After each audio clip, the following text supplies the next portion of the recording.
Gitu. Jangan berharap Tuhan tambah sayang sama kita ketika kita lebih rajin dengan kita punya kerajinan agamawi. Jadi seharusnya waktu kita sudah mengerti mau bertemu dengan Tuhan, peraturan atau tradisi yang ada itu bukan fokusnya kita ke situ. Jadi memang kita datang ya sudah ikut saja. Tapi kita tahu saya datang hari ini sama bertemu dengan Tuhan. Jangan sampai kita datang ke gereja terus kita tidak ketemu Tuhan. Kita sampai di hanya sekedar tradisinya saja yang kita ikuti. Jadi akhirnya kita seperti ikut-ikutan.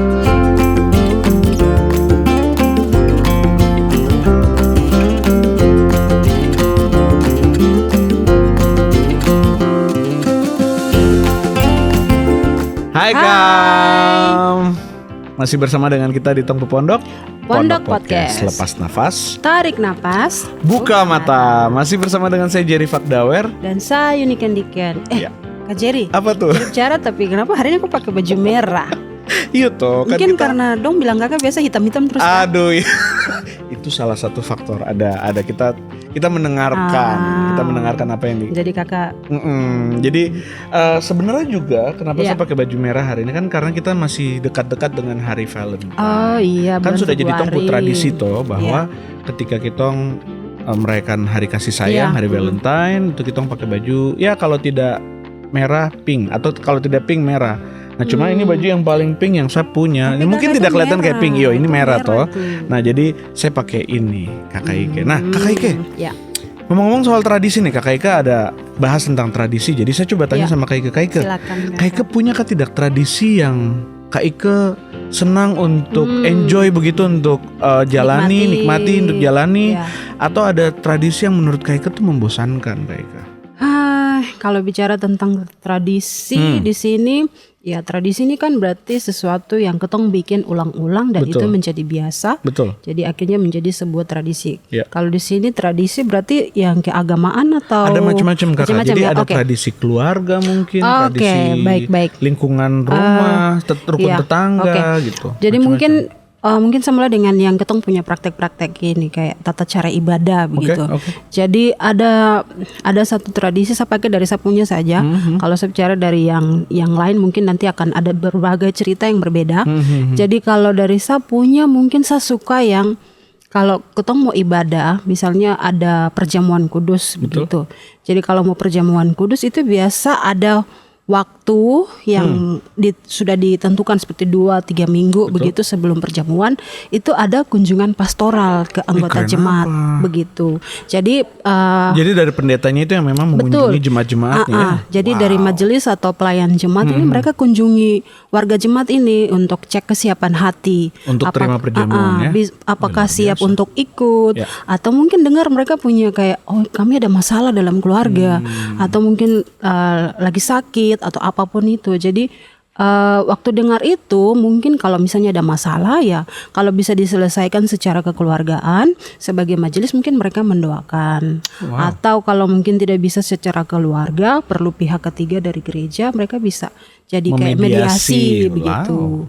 Terus ada juga kalau misalnya sakit dan tidak bisa ke gereja ya mungkin sebagai majelis atau pelayan yang bagian tugas dengan perjamuan mereka bisa jadi alat yang mungkin bawa perjamuan dan ke rumah seperti itu. Menarik sekali tradisi itu. Jadi waktu kita ikut perjamuan itu bukan hanya kita datang terus makan roti dan minum anggur asal-asal begitu, dan memang ada waktu untuk kita merenungkan kenapa saya minum anggur dengan makan roti dan mengingat begitu supaya lebih istilahnya momennya tuh dapat begitu. Oh ya betul saya minum anggur dan makan roti karena saya ingat pengorbanan Yesus di kayu salib untuk saya, dan itu saya senang dengan peraturan seperti begitu. Maksudnya itu kebiasaan-kebiasaan yang dibuat dari saya punya gereja begitu.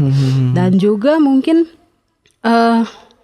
ada juga yang saya bukan tidak suka tapi mungkin karena rasa seperti lebih tidak nyaman gitu. Seperti gimana tuh? Mau bilang gini kalau bisa di-spill sedikit ya. Perempuan itu kalau pergi ibadah harus pakai rok begitu. Gitu. Pakaiannya harus harus bagaimana begitu. Ya, sudah ada pola, kok harus pakai pakaian seperti ini untuk pergi ibadah. Jadi itu kayak saya bilang, saya datang bukan mau bergaya begitu. Saya datang ke gereja karena memang saya mau ketemu Tuhan. Sederhana gitu. Tapi dengan ketemu punya gaya berpakaian seperti harus pakai rok dan tidak boleh begini, itu bikin kita jadi terbatas untuk mengekspresikan saya punya rasa semangat, rasa syukur mau datang sama Tuhan. Itu sih Kak, begitu. Saya belum pernah sih datang ibadah pakai rok. Mau coba? Jangan nggak mau. Jangan. Tapi mungkin di daerah Skotlandia sana laki-lakinya justru pakai rok. Nah itu itu nanti komentarnya lain lagi ya. Oke. Ya. Tapi kalau menurut Kaike sendiri, tradisi-tradisi yang membosankan atau tradisi yang mungkin kita tidak nikmati untuk jalani, itu dia lebih sifatnya, maksudnya kenapa sampai kita bisa rasa bosan begitu dengan tradisi? Iya, saya pikir kalau dari saya waktu saya lihat, maksudnya tadi saya sudah jelaskan sedikit tentang saya kurang nyaman. Jadi sebenarnya kenapa sampai saya tidak ada? Pertama saya kurang nyaman. Terus kedua saya rasa seperti apa ya? Saya punya fokus itu. Untuk datang sama Tuhan itu pindah begitu, karena saya lebih lihat, saya harus pakai pakaian seperti begini datang ke ibadah. Jadi memang itu salah sedikit langsung insecure. Begitu. Jadinya saya datang mau ibadah, tapi datang sampai di gereja kayak harus baku lihat. Betul. Orang pakai pakaian begini, jadi. Ya itu. Jadi ke gereja tuh mau dengar firman kah rancang-rancang orang? Oke. Tapi saya pikir yang tentang hal ini saya pikir bukan hanya dengan yang saya alami, tapi pasti di luar juga ada begitu. Ada beberapa kali juga saya pergi, ada pelayanan, dapat kesempatan untuk ibadah di tempat lain, dan ada juga lihat hal-hal seperti begitu. Seperti itu. Kayak sebelum kita lebih jauh lagi, kita punya diskusi ini sebenarnya memang ada di dalam Ibrani pasal 13 ayat 9 sampai 16. Di situ memang penulis Ibrani menjabarkan bagaimana tradisi atau rutinitas yang dilakukan oleh manusia itu sebenarnya tidak menyelamatkan. Betul, saya jadi ingat ini Kak. Boleh. Jadi kadang-kadang itu ketong pikir berpuasa itu baik. Memang baik dan memang sebenarnya baik. Sebenarnya itu baik. Jadi sebenarnya tuh aturan atau tradisi yang dibuat itu sebenarnya bikin kita untuk lebih tertib, atau disiplin disiplin gitu. Tapi sebenarnya itu tidak ada nilai tambah di depan Tuhan Kak. Begitu. Jangan berharap Tuhan tambah sayang sama kita ketika kita lebih rajin dengan kita punya kerajinan agamawi. Jadi saya lihat kayak sebenarnya aturan itu bisa membatasi kita merasa bahwa Tuhan mengasihi kita. Betul. Padahal sebenarnya tidak. Tuhan Yesus sudah mati buat kok mau minta apa lagi? Seharusnya sudah waktu sudah full itu. Yesus bilang di kayu salib terakhir sebelum dia meninggal, dia bilang sudah selesai. Artinya sudah selesai. Sudah maksimal. Sudah tidak ada tembok, tidak ada peraturan, tidak ada tradisi yang masih membatasi untuk bilang kalau saya perlu peraturan ini supaya Yesus sayang saya begitu. Kakak pikir apa tentang hal ini? Saya berpikir kadang jangan sampai, jangan sampai. Maksudnya tradisi itu dalam beberapa hal tradisi itu baik. Tadi sempat sebelum kita syuting kita sempat diskusi bahwa ada ketertiban ketika kita memang menjalankan tradisi. Betul. Tapi yang berbahaya adalah ketika tradisi menggantikan posisi Allah. Ketika tradisi menggantikan posisi Tuhan Yesus yang menjadi sentral atau pusat dari kita punya tujuan kita datang beribadah. Itu untuk ketemu Tuhan Yesus gitu. Jangan sampai kita datang mau ibadah, mau ketemu Tuhan, tapi pas sampai di gereja stuck dengan peraturan ini. Akhirnya sudah tidak ketemu Tuhan begitu. Dan Tuhan Yesus bilang, siapa yang datang ke saya itu saya tidak akan tolak. Nah toh, jadi jangan sampai kita punya apa yang tampak di luar ini menghalangi apa yang ada di dalam, bahwa yang di dalam ini rindu untuk ketemu Tuhan, tapi kemudian satu komunitas satu gereja langsung menjudge, kok tidak layak untuk datang ke sini gitu.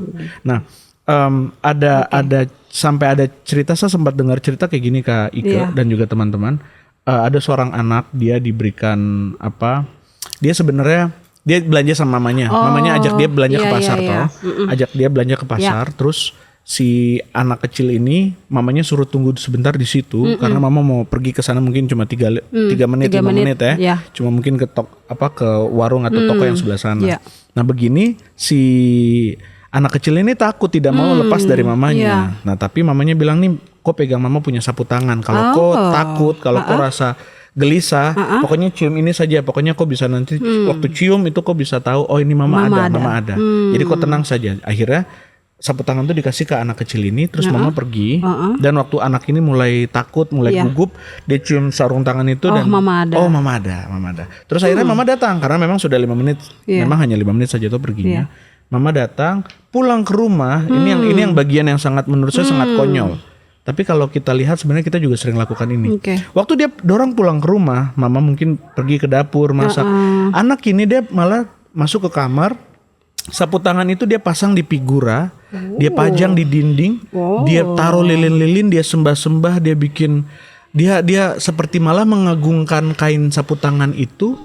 Padahal dia sebenarnya tujuannya kan sebenarnya itu perwakilan dari mamanya. Atau itu mewakili mamanya. Sebenarnya dia bisa langsung ketemu mama. Dia bisa langsung ketemu mamanya sebenarnya. Jadi kadang-kadang jangan sampai teman-teman kita terjebak di simbol, kita terjebak di lambang, dan kita tidak bertemu langsung dengan pribadinya. Tuhan. Gitu. Jadi ya ada banyak lah ya, maksudnya pemahaman mungkin kita punya gereja-gereja atau kita punya keluarga. Bahkan keluarga tuh kadang-kadang punya masing-masing punya pemahaman yang berbeda. Tapi kita perlu kembali lagi ke Alkitab, apa yang Alkitab bilang, dan kita perlu kita perlu gali lagi, dan kita perlu ya kalau misalnya memang sampai di titik yang kayak tidak ketemu jawaban, pertama berdoa, kedua ya tanya ke mungkin kakak rohani atau hamba Tuhan di gereja atau tanya saja, ngobrol, diskusi tentang ini kalau saya berhadapan dengan situasi ini, saya harus bikin apa? Harusnya bikin apa antara tradisi dan juga kita punya kehidupan sehari-hari.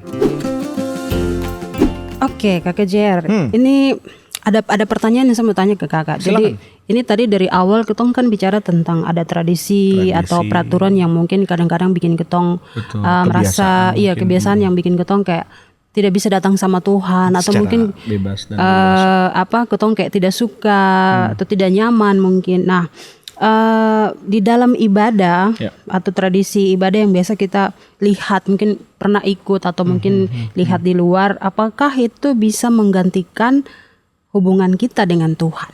Wow. Terus bagaimana kita bisa berusaha untuk bertemu dengan Tuhan di dalam tradisi-tradisi yang seperti itu? Yang tradisi yang kita ikuti ya. Iya, betul. Jadi ini pertanyaan yang cukup deep ya teman-teman ya, cukup deep sekali. Maksudnya ada mungkin kita tidak bicara mana organisasi yang lebih baik, mana gereja yang lebih bagus gitu. Masing-masing gereja pasti punya tata cara peribadatan gitu. Cuma seperti yang kita sempat diskusi sebelumnya bahwa jangan sampai tata cara itu menggantikan Tuhan gitu. Jadi bagaimana kita berjumpa dengan Tuhan di dalam ibadah tuh memang bisa ketika penekanannya yang ditekankan ke jemaat adalah melakukan serangkaian tata ibadah itu tanpa punya balik lagi pengertian. Kenapa kita melakukan ini? Dan yang penting sebenarnya gini, jangan sampai kita menjadi gereja itu hanya di dalam gereja. Maksudnya gimana tuh Kak? Maksudnya gimana? Dalam ya, dalam atau tidak dipahami.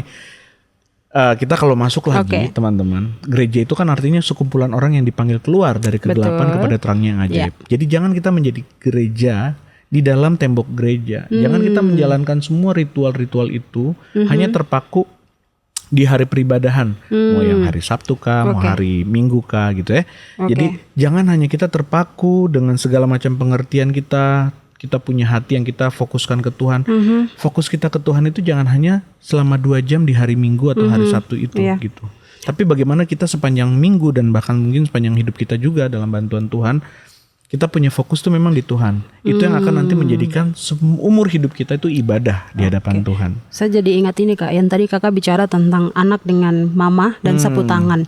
Jadi kayak anggaplah sapu tangan itu tradisi atau peraturan ibadah atau liturgi beberapa yang kita pakai. gereja, Jadi sebenarnya yang saya lihat itu seperti ada batasan waktu kita mau datang ketemu sama Tuhan. Tapi karena ada sapu tangan itu yang bikin kita tidak bisa langsung bertemu dengan Tuhan secara langsung. Karena kita fokusnya harus begini, harus begini, harus begini. Padahal saya baru kayaknya baru tadi pagi saya lihat postingan di Instagram juga yang bilang satu-satunya orang yang bisa membangunkan seorang raja jam 3 pagi karena mau makan itu cuma anaknya raja, dan kita punya privilege itu. Kita punya satu hak yang seperti itu, bahwa Allah itu bisa ditemui seperti kita menemui kita punya Bapa gitu. Nah memang mungkin nanti masing-masing organisasi atau gereja itu akan menerjemahkannya tuh akan berbeda-beda. Betul, ya. Bagaimana beda-beda. hubungan kita dengan kita punya Allah gitu, dengan Tuhan yang kita sembah. Cuma kita perlu menyadari bahwa apa yang Tuhan Yesus lakukan di atas kayu salib dan Itu juga sesuai dengan kita punya pembacaan hari ini di Ibrani 13 ayat 9 sampai 16 itu bahwa Tuhan Yesus sudah selesaikan semuanya dan sudah cukup begitu. Tidak ada sesuatu pun yang kita bisa lakukan untuk menambah apa yang Tuhan Yesus sudah selesai kerjakan. Terus bagaimana kita dapat berusaha ketemu Tuhan di dalam semua tradisi yang kita ikuti? Balik lagi pengertian.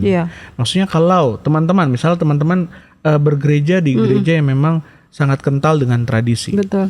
Teman-teman, tradisi itu kami tidak bilang tradisi itu buruk dan harus tidak. Cuma gini, jalani tradisi itu memang dengan pengertian. Kenapa saya lakukan ini? Kenapa misalnya di salah satu gereja juga yang saya pernah jalani, kenapa di depan diawali dengan misalnya kayak votum dan salam, kemudian ada bersaut-sautan antara pelayan dengan jemaat, kemudian seperti tertata. Oke, itu dijalankan, tapi jalankan dengan pengertian.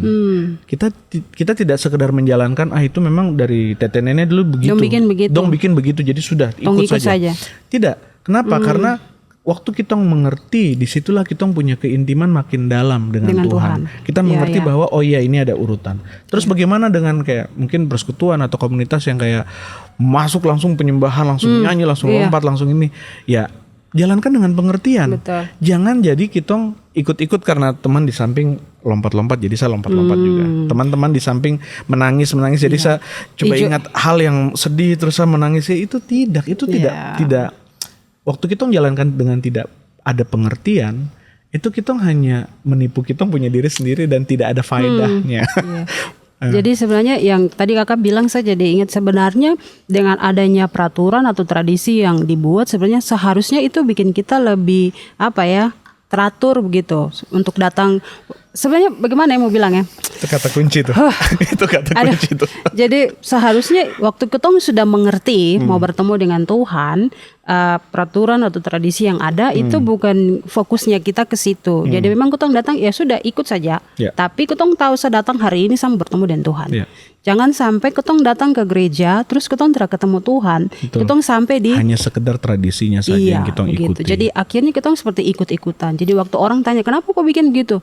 Tidak tahu kadang bikin begitu ya tong juga ikut gitu. Betul. Dan ya ada banyak hal memang yang kita bisa lihat dalam kita punya organisasi atau gereja atau kita punya jemaat sendiri. Bagaimana kok dorang Senin sampai Sabtu perilakunya beda dengan hari Minggu gitu. Itu kenapa terjadi? Itu karena salah satu hal ya, mungkin banyak faktor yang lain. Cuma salah satu halnya itu karena ritual di dalam gereja atau sakramen atau apapun itu, misalnya kayak liturgi atau peribadatan itu hanya terjadi sebatas di 2 jam hari Minggu atau 3 jam di hari Minggu itu saja, dan hanya dijalankan sebagai sesuatu yang sudah diulang dari dulu gitu. Dari tete nenek orang sudah begitu, jadi sudah bikin saja. Nah, ketika itu dijalankan tanpa pengertian, itu tidak akan mengubah kita punya hidup, kakak itu dan teman-teman. Jadi ketika kita mengerti kenapa saya harus bikin ini, kenapa kita misalnya ada beberapa gereja yang kalau selesai ibadah kita doa Bapa Kami misalnya begitu. Kenapa harus pengakuan iman rasuli misalnya, atau kenapa pokoknya segala macam pertanyaan lah itu jalankan dengan pengertian. Nah, balik lagi kalau kita tidak mengerti, coba tanya ke kakak rohani atau ke pendeta, ke hamba Tuhan gitu toh, supaya waktu kita jalani kita tidak hanya sekedar melakukan tanpa kita mengerti, tapi kita juga mengerti. Nah, ketika kita mengerti, baru nanti kita bisa pilah mana tradisi yang memang saya akan ikuti terus dan mana tradisi yang saya harus tinggalkan karena misalnya bertentangan dengan firman Tuhan. Kayak salah satu contoh nih, saya lihat di sosial media kemarin kemarin ya, bulan Desember khususnya. Suartopit. Apa itu? Oh, tidak ada lagi suartopit. Yang ada kuntilanak, terus tuyul, datang ke rumah orang sama-sama dengan Sinterklas. Kenapa bisa jadi satu tim gitu ya? Tidak tahu kenapa jadi bisa satu tim. Antara Kunti naik satu blakos dengan Sinterklas itu dari mana? Terus ada Pri di situ ngapain? Ada Pri. Jadi maksudnya gini, Oke, itu tradisi. Dan itu mungkin ya kalau di zaman sekarang di mental health, wah itu anak-anaknya kena trauma gitu kan.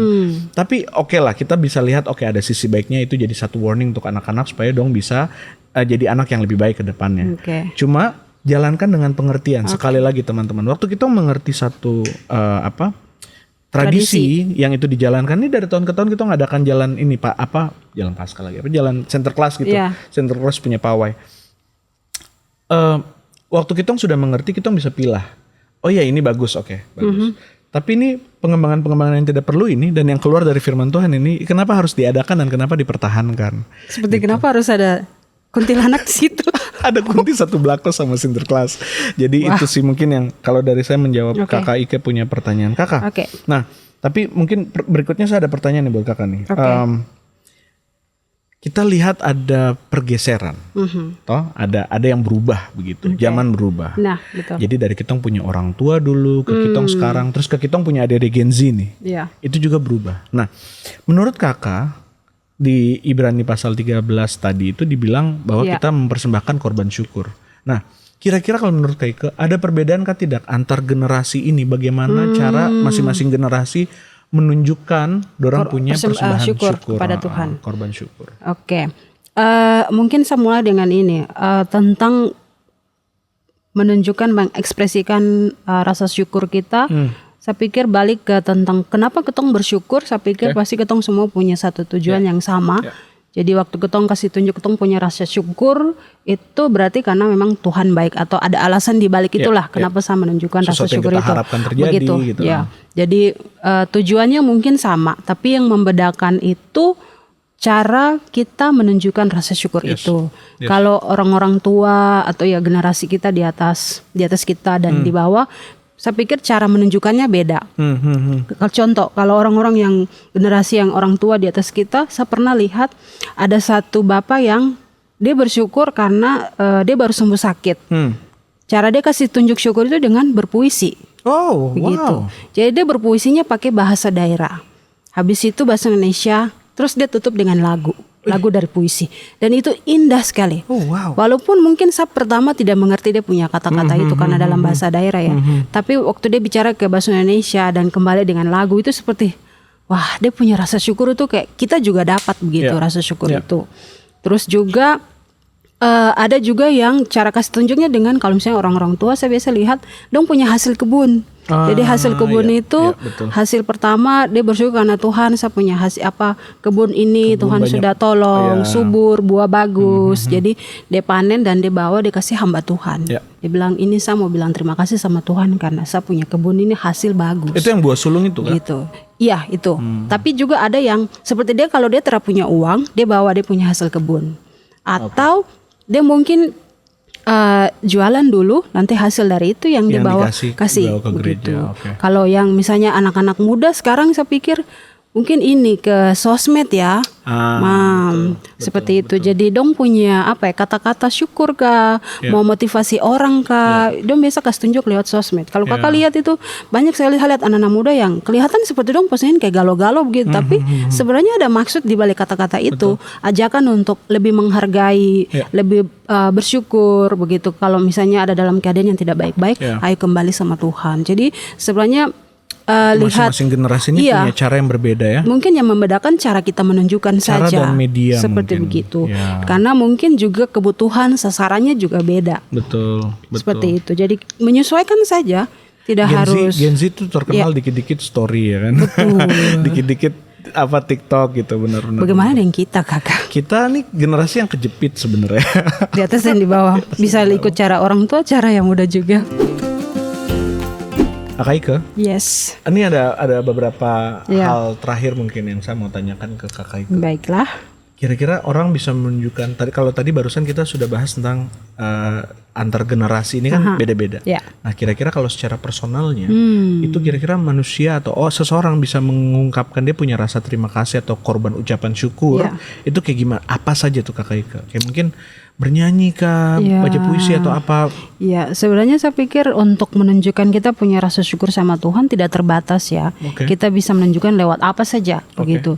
Kalau misalnya Tuhan kasih kita talenta untuk bernyanyi, ya bisa pakai nyanyian, menyanyi buat Tuhan. Kalau kita punya kelebihan untuk bercerita, ceritalah tentang Tuhan. Begitu. Kalau kita punya kelebihan dengan bersaksi atau hanya dengan kata-kata seperti terima kasih Tuhan, kita juga bisa pakai itu. Jadi tidak harus pakai satu cara, semua pakai cara itu. Jadi kembali ke kita punya hati, bagaimana saya mau kasih tunjuk saya punya rasa syukur sama Tuhan. Begitu. Kadang-kadang mungkin waktu kita rasa syukur ini kayak ada satu cerita yang ada satu orang yang mungkin dia lagi berapi-api bercerita tentang Tuhan begitu di satu tempat, dan tiba-tiba mungkin di tempat itu dong terima tentang pemberitaan Injil begitu. Jadi kayak ujung-ujungnya seperti kalau kau bicara lagi kau akan dapat ancaman langsung seperti begitu. Tapi maksudnya di sini karena dia fokusnya memang dia mau bercerita, kasih tunjuk dia punya rasa syukur itu bahwa Tuhan baik sama dia itu dia sudah rasa. Jadi kalau saya sudah rasa, saya mau kok juga rasa kebaikan Tuhan itu. Begitu. Jadi tidak harus pakai satu cara, tapi kok bisa pakai apa saja. Begitu. Kalau sekarang dengan cara kita podcast berbicara tentang firman Tuhan, kebenaran firman Tuhan, itu juga cara yang kita bisa pakai untuk kasih tunjuk bahwa saya bersyukur bahwa Tuhan saya juga bisa bercerita tentang Tuhan lewat media ini. Dan teman-teman yang nonton kalau terima lewat media ini dan bisa juga sebarkan dengan cara yang lain dan yang teman-teman bisa pakai. Bisa mengungkapkan rasa syukur teman-teman dengan cara sebar link gitu ya. Jadi jangan lupa nanti terakhir ya. Begitu. Apa sih Kak? Nah, Kak, nih saya mau tanya ini mungkin sedikit personal nih sekarang ke Kaike. Kaike punya cara pribadi untuk mengungkapkan terima kasih atau rasa syukur ke Tuhan tuh biasanya seperti apa? Saya suka sekali bercerita. Jadi saya biasa pakai kasih tunjuk. Kalau misalnya saya lagi mengalami entah itu hal baik atau tidak, saya selalu suka cerita. Begitu. Tapi cerita itu bukan cerita supaya maksudnya waktu saya cerita itu artinya saya menunjukkan bahwa itu saya sudah alami kebaikan Tuhan gitu. Jadi kadang-kadang waktu kita bercerita sebenarnya rasa syukur itu dia bisa menular ke orang lain. Begitu Kakak tahu. Jadi karena saya tahu nanti rasa syukur itu bisa menular, jadi saya pakai itu untuk cerita terus tentang Tuhan. Begitu. Jadi cerita tidak harus cerita, pokoknya saya punya pengalaman dengan Tuhan itu yang saya rasa bahwa saya tidak bisa tahan. Sejujur-jujurnya dan sebenar-benarnya itu yang Tuhan kerjakan dalam kita itu punya yang hidup, saya mau bagi. Jadi saya suka bercerita, jadi saya akan pakai saya punya cerita itu untuk bercerita ke orang. Dan bahkan memang cerita ini tidak hanya cerita personal dari satu orang, tapi cerita-cerita ini bagaimana Tuhan menjamah dan menyentuh itu bahkan sudah sudah pernah dicoba untuk dilarang, dihambat di berbagai macam negara. Buku-buku ceritanya ini dibakar. Orang-orang yang bercerita ini dorang disiksa, diancam, bahkan sampai dibunuh. Keluarganya juga sampai diburu dan dibunuh. Tapi tetap cerita ini ada. Kenapa? Karena cerita ini dari Tuhan sendiri. Dan cerita ini apa yang kita sebut sebagai firman. Karena firman itu adalah Allah. Bahwa cerita atau kisah firman Tuhan yang membawa pengharapan ke orang-orang ini memang dihalangi oleh pihak-pihak atau oknum yang tidak mau ada pengharapan. Nah ini mungkin oknum ini bisa memakai manusia, oknum ini mungkin bisa memakai fasilitas lain lah yang mereka bisa lakukan, mereka bisa pakai. Tapi kita bisa tahu bahwa oknum inilah mereka yang mereka tidak punya darah dan dagingnya. Mereka bisa ancam kita dengan berbagai macam ancaman, tapi kita tahu bahwa pribadi yang memberikan cerita ini dalam kita punya hati, dia ini yang akan jaga kita dan memampukan kita untuk bercerita atau dalam tanda kutip bersaksi ke orang lain. Bahwa ini sebenarnya sesederhana kita bercerita ke orang lain, bahwa kita bersaksi Tuhan baik loh buat saya. Jadi saya jadi ingat ini, ada satu contoh yang bukan contoh sih sebenarnya cerita. Jadi sebenarnya teman-teman waktu kita tidak bercerita, tidak bersaksi tentang Tuhan, itu iblis dia senang sekali. Dia suka sekali sesuatu seperti begitu. Jadi semakin kita tahan rasa syukur itu, iblis itu dia semakin suka sekali di daerah itu, begitu. Tapi kalau kita syukur itu tidak ditahan dan dikasih keluar, iblis dia, kayak kita buka dan air langsung keluar. Itu sebenarnya iblis dia tidak punya andil apa-apa di situ. Dia kayak tidak tahan, bisa bertahan lama di dalam hati yang penuh dengan ucapan syukur. Waktu kita berbicara tentang Tuhan, tentang sesuatu, kan ada yang seperti macam saya punya satu aib atau saya punya satu dosa yang mungkin saya tidak berani bercerita ke orang tentang bagaimana Tuhan tolong saya. Iblis dia senang dengan hal itu. Waktu kita tidak bercerita, tapi waktu kita bercerita, kita sedang mempermalukan dia. Wow, itu ada satu kutipan yang sesuai sekali dengan itu, bahwa dosa bertumbuh subur dalam kerahasiaan. Betul. Makin itu dirahasiakan, akan makin iblis terus makin makin diolah sampai iblis. Tapi waktu kita bawa itu dalam terang firman Tuhan, kita bisa bersaksi atau bersaksi ke orang-orang yang memang mau menolong kita dan menopang kita dalam doa, itu bisa jadi satu kesembuhan buat kita. Jadi maksudnya kalau misalnya itu pun disembunyikan sampai begitu rupa, tetap bangkainya itu akan kelihatan, akan tercium begitu, bahwa ini sesuatu yang tidak bisa dibiarkan. Nah, iblis dia suka dengan kayak begitu. Tapi di sini juga ada satu cara yang saya biasa pakai untuk kalau selain saya bercerita sama teman atau di sini atau dengan siapapun yang saya ketemu dan saya rasa saya mau bagi, saya juga suka bikin seperti posting di sosial media begitu. Jadi kalau saya rasa itu menjadi berkat untuk saya mau bagi itu. Kadang-kadang ada yang, kenapa kakak bilang begitu? Kenapa bisa kata-kata ada seperti begitu? Dan saya bilang itu bukan murni dari saya punya pemikiran sendiri, tapi itu memang Roh Kudus taruh di saya supaya kalau saya sudah dapat, saya sudah rasa, saya mau kau juga rasa. Begitu. Lebih baik rasa syukur itu yang menular daripada rasa busuk itu yang menular. Begitu. Itu bisa jadi highlight kayaknya.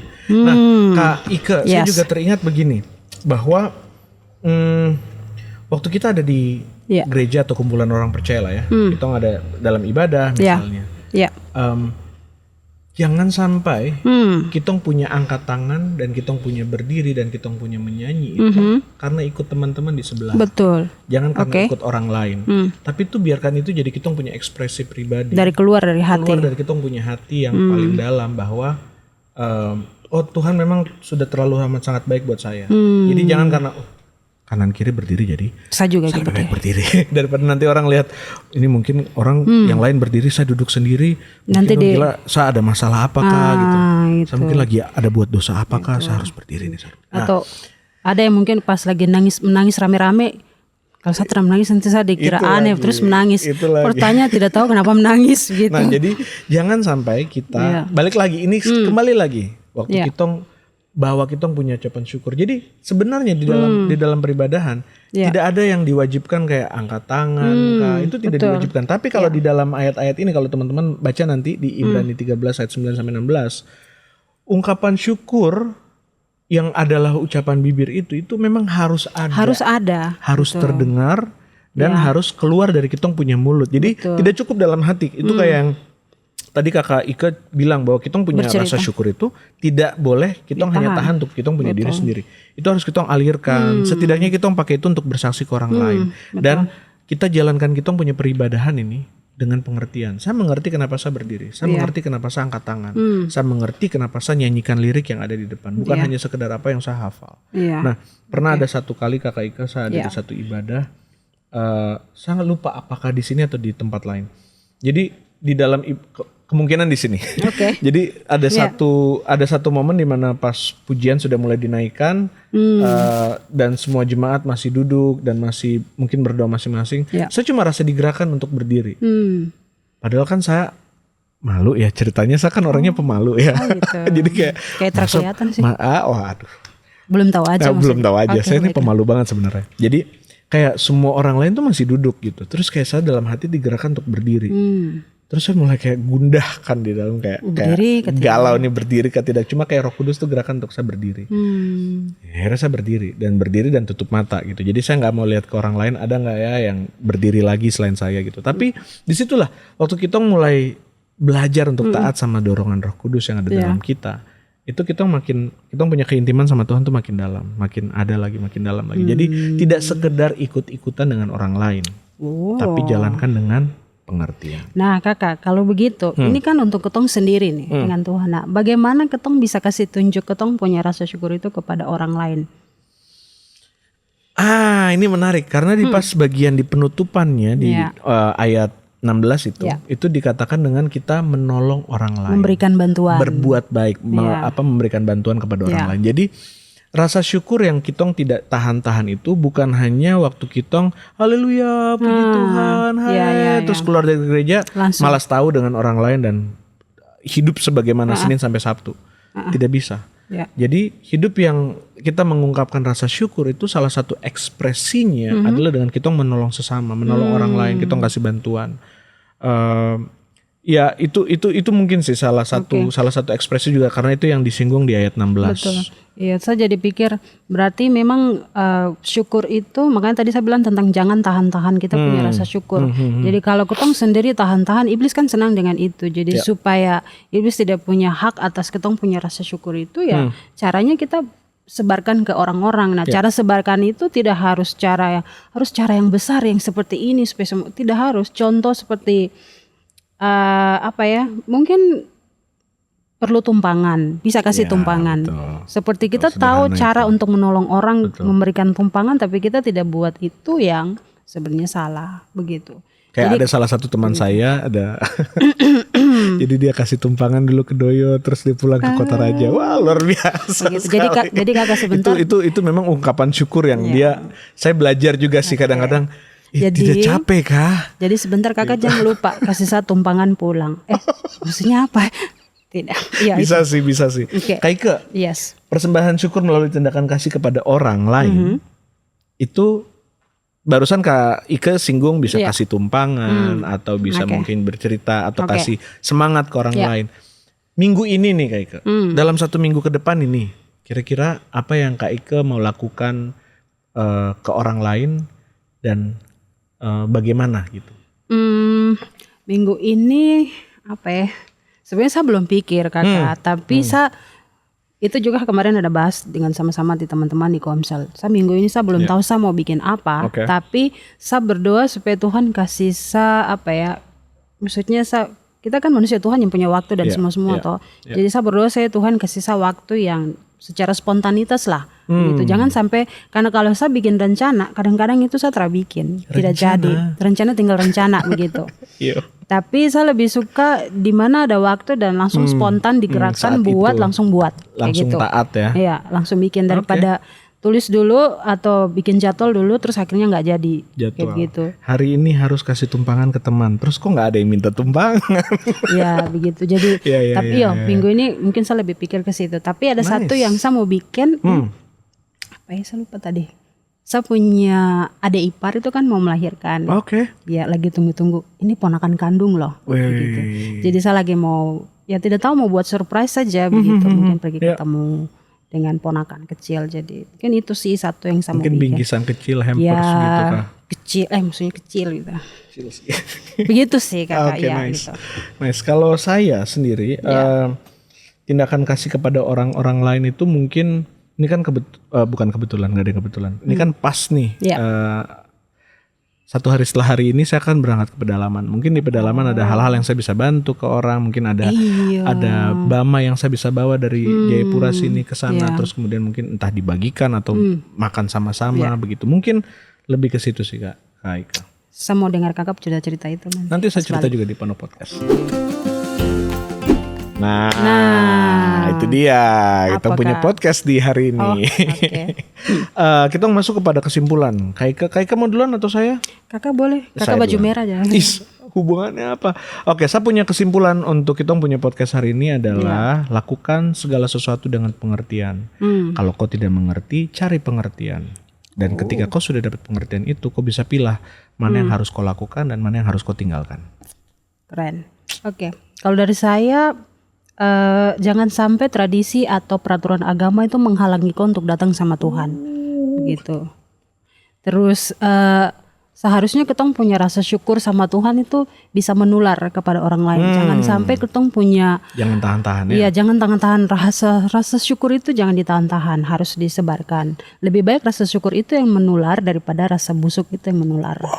Gitu. Kenapa ada rasa busuk? Karena kadang-kadang waktu ketong tahan di dalam, iblis tuh suka sekali untuk hal-hal yang tentang kebaikan Tuhan itu ditahan. Waktu ditahan itu akan menjadi luka, busuk dan bau. Dan kalau itu yang tersebar itu yang tidak baik. Lebih baik kita punya rasa rasa syukur kita itu yang harus menular kepada orang lain. Supaya waktu orang lihat, mereka juga bisa bersyukur kepada Tuhan karena rasa syukur itu menular kepada mereka. Mereka mengecap kebaikan Tuhan ya. Betul. Nah itu teman-teman, kita punya kesimpulan di podcast hari ini. Teman-teman jangan lupa seperti barusan pesannya Kak Ike barusan. Jangan sampai firman Tuhan ini berhenti di teman-teman saja. Harus tapi disebarkan ke teman-teman punya grup WhatsApp keluarga, kantor, sekolah, kampus. Pokoknya dimanapun itu kasih sebar supaya makin banyak orang yang tahu bahwa karyanya Tuhan Yesus di atas kayu salib itu lebih penting dari peraturan-peraturan yang dibuat oleh manusia. Kak Ike. Oke, jadi teman-teman kita punya sosmed juga. Ada Instagram, ada TikTok, ada Spotify, ada YouTube juga. Betul. Jadi kalau teman-teman nonton dan ini menjadi berkat buat teman-teman, jangan lupa untuk share link, bagikan link ini ke teman-teman punya sosial media mana saja. Kalau itu jadi berkat silakan bagi. Kalaupun ada merasa seperti ini kenapa tersetuju dengan hal-hal yang ketong bahas, bisa komen atau mungkin bertanya. Ketong pasti siap akan merespon itu supaya di episode-episode yang akan datang ketong juga mungkin bisa disinggung. Kayak contohnya saya sekarang pakai baju merah. Akhirnya itu kan meresponnya juga toh. Oh, oke. Oke, begitu kan. Jadi begitu teman-teman, kita punya Pondok Podcast hari ini. Nanti kita ketemu di episode berikutnya. Jangan kemana-mana, tetap di Pondok Podcast.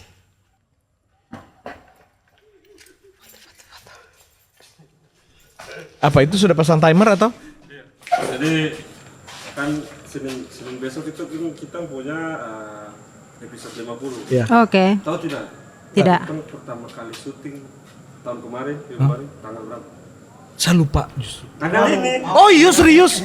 Wow. 1 tahun. Satu tahun. Wow, selamat. Wah, 1 tahun. Selamat ulang tahun. Oh, akhirnya beneran hari ini ya. Selamat. Kasihan nggak ada tangan yang. Ini kasihan Kak Ike. Nggak mau. Udah ada. Semua gara-gara aku. Selamat ulang tahun. Oke. Selamat ulang tahun. Ini masih recording. Oh, oke. Jadi apa coba? Kameranya di sana ya. Oh gitu. Oh itu. Yang mana kameranya? Oh iya. Pisang-pisang. Oke. Jadi apa ucapannya? Selamat ulang tahun. Ngepas selama kita sudah 1 tahun ya Pondok Podcast ya. Episode ke-50.